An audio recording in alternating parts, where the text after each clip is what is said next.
जितन पखीअ पेर तित टिमके बाहिड़ी ॿियो ॿारींदो केरु खाहोड़कीअ खेर रे।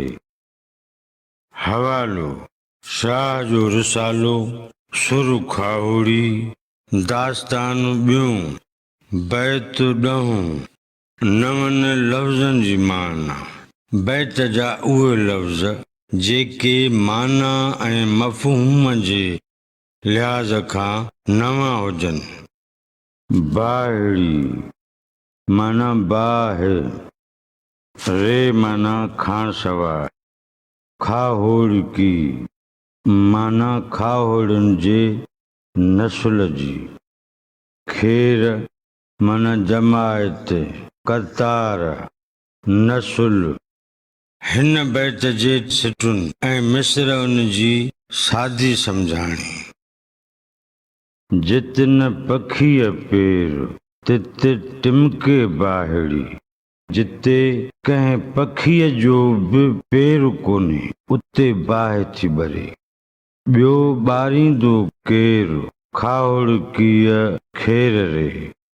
खाहोड़नि जे नस्ल खां सवाइ ॿियो को बि सुञ में बाहि न बखाईंदो। हिन बैत जो मजमूई मतिलब ऐं मफ़हूम हिन तरह बयानु करे सघिबो।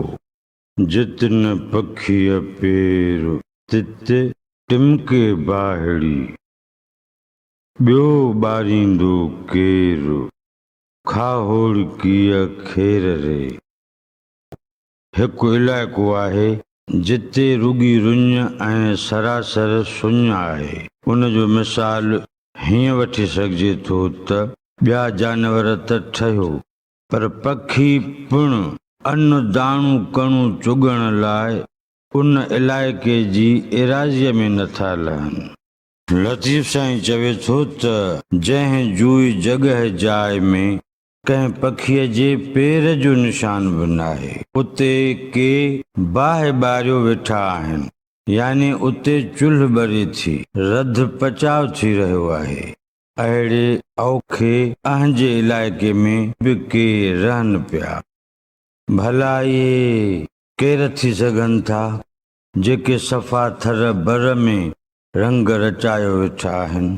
इहे खाहोड़नि जे नस्ल जा माण्हू आहिनि जेके बर में बहारी करे सघनि था।